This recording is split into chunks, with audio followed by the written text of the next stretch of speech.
Hi everyone, it's Jason here. Today we're going to be looking at creating events in our calendar. So within the scope of our platform, an event is a block of time that is spent on a task outside of a customer appointment. So examples of events could include a doctor's appointment, vacation, or reorganizing the admin office. So there's two main purposes for why we create events. We want to communicate tasks to our team that aren't related to customer work. These events that are created and assigned to employees will show up in the employee portal. And secondly, we want to block off time in our calendar where required so that the real-time availability that shows up on our booking form, our quote builder, and our invoice builder is accurate. So let's say that an employee has contacted us and they let us know that they'll be off for about a couple hours on April 3rd due to a doctor's appointment. Let's create an event to represent this. So what we'll do is we'll go into scheduling, click on scheduler. And to create an event, we'll then click on the event button.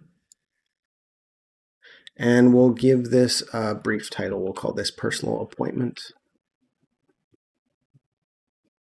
And we'll set a start time of 2:30 p.m. and an end time of 5 p.m. on April 4th. And for description, we'll say approved April 2nd. All right, so now we get to select the employee that made this request. So at the bottom here, we'll select Bill Grassi and we'll click Save.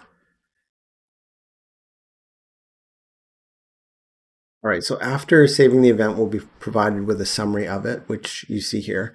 From here, we can edit the event or delete it. Let's go back into the calendar just to see how this looks. So it was April 4th. I'll just expand the date range. And actually, I'm going to select Bill specifically.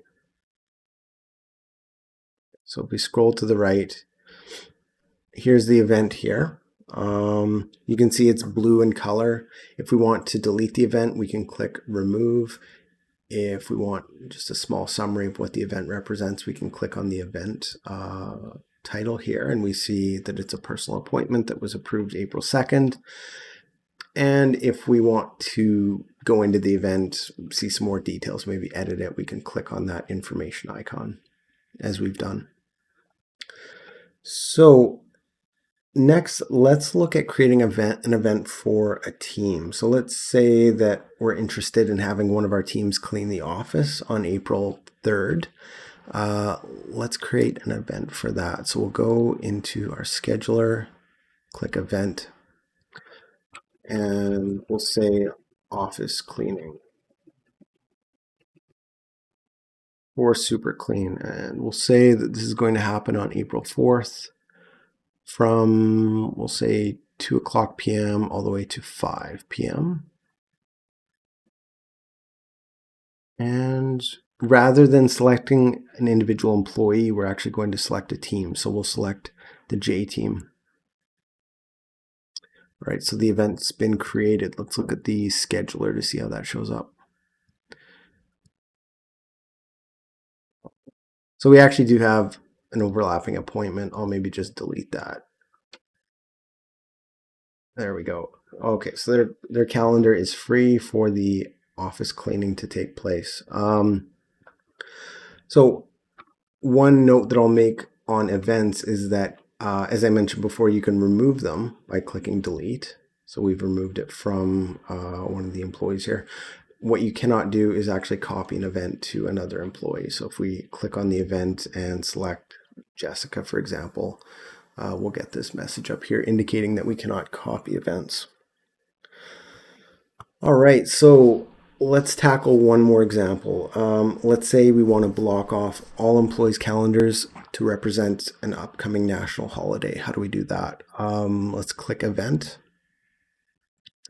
And we'll say the title is Independence Day. Start time,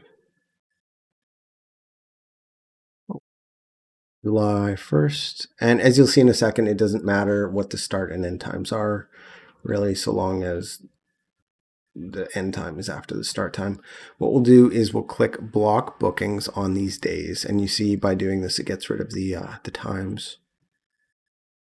So we're going to block all bookings on, sorry, I've not selected July 1st. There we go. July 1st is the start and the end date. We're going to block all bookings on these days so that no customers can go to our booking form and select July 1st as the date that they'd like to book into.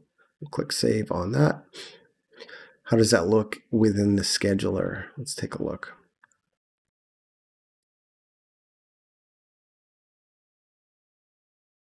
Okay, so we've got an indication on the left here that online bookings are blocked on this day. And if we're wanting to edit the event, we can do that. You'll notice that the date range is actually indicated here. If we wanted to block all bookings from, say, July 1st to July 3rd, we can certainly do that just by extending that end time out. So that's pretty much it for creating events. If you do have any questions on this, feel free to submit a ticket or reach out to us using the information on our contact page. Thank you very much. Bye.